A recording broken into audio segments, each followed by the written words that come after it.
جی اگلا سوال شامل کرتے ہیں۔ مفتی صاحب، ایک بہن کوئٹہ سے پوچھ رہی ہیں کہ میں ایک سکول میں پڑھاتی ہوں، اس کے باوجود دن بھر کوشش کرتی ہوں کہ گھر، شوہر، بچوں اور ساس سسر کا خیال رکھوں، لیکن کبھی کوئی بھول چوک ہو جاتی ہے جس پر مجھے نوکری کے طعنے دیے جاتے ہیں۔ ایسے میں اگر میں اپنے ساس سسر کے فرائض سے غفلت برتوں تو کیا مجھے اس پر گناہ ہوگا، یا میں اپنی خوشی سے ان کے لیے جتنی چاہے خدمت کروں، کسی کمی کوتاہی پر اللہ کے سامنے گناہ گار تو نہیں ہوں گی؟ حکم شرع کیا ہے بتائیے گا۔ جی دیکھیں پیاری بہن، جہاں تک معاملہ ہے نا قیاس کا اور حقوق و فرائض کا،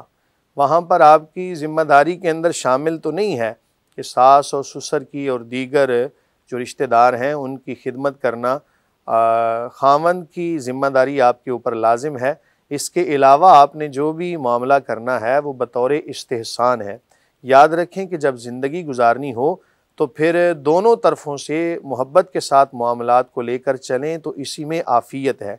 کہ جب خاوند اپنی خوشی کے ساتھ آپ کے ساتھ معاملہ کر رہا ہے، مثلا اس کے اوپر لازم ہے کہ سال کے بعد ایک سوٹ لے کر دینا، اور اسی طرح ضروریات زندگی کے مطابق مناسب مقدار میں کھانا دینا۔ جب خاوند آپ کو عیاشی کروا رہا ہے، آپ کے ساتھ استحسان والا معاملہ کر رہا ہے، روزانہ آپ کو آئس کریم، برگر، شوارما اس طرح کی چیزیں لا کر دیتا ہے، تو پھر آپ کی بھی ذمہ داری بنتی ہے بطور استحسان کہ آپ بھی اس کے والدین کی فرما برداری کریں، ان کی بھی بات مانیں، ان کی بھی خدمت کریں۔ اور یہ بات بھی یاد رکھیں کہ اگر آپ یہ کام نہیں کرتی تو پھر دیکھیں کہ اس کا نقصان کیا ہوگا۔ اس کا نقصان یہ ہوگا کہ خاوند کو اپنے والدین کی فرما برداری، ان کی خدمت کرنا پڑے گی، اور پھر وہ آپ کے حقوق بھی اچھے طریقے سے ادا نہیں کر سکے گا۔ اس لیے خاوند کے حکم کی فرما برداری کرتے ہوئے، جب خاوند نے کہہ دیا کہ میرے ماں باپ کی بھی خدمت کرو، اور سسر کی نہیں لیکن ساس کی خدمت کرنا بہرحال ایک اجر و ثواب کا باعث بنے گا، اور اس سے محبت بھی قائم ہوگی۔ اور میں یہ مشورہ دوں گا اپنی بہن کو کہ آپ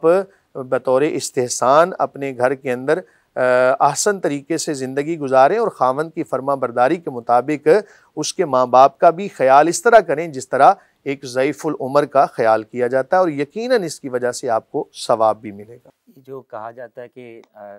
یہ دوسری ماں ہے ساس آپ کی، اور یہ سسر آپ کا دوسرا باپ ہے، کیا شریعت میں اس کی اجازت ہے؟ دیکھیں حقیقی باپ تو نہیں کہا جا سکتا قاری صاحب، لیکن یہ کہہ سکتے ہیں کہ ماں باپ کی طرح، ماں باپ کے جیسے ہیں۔ تو کوئی بھی اگر ضعیف العمر ہو تو اس کی خدمت اور فرما برداری کرنا باعث اجر و ثواب ہے۔ تو یہ تو ہیں اس کے اپنے، جنہوں نے اپنا یوں سمجھے بیٹا دے دیا اس کو، تو اس کو چاہیے کہ اپنے ساس سسر کی بھی خدمت کو معمول بنا لے۔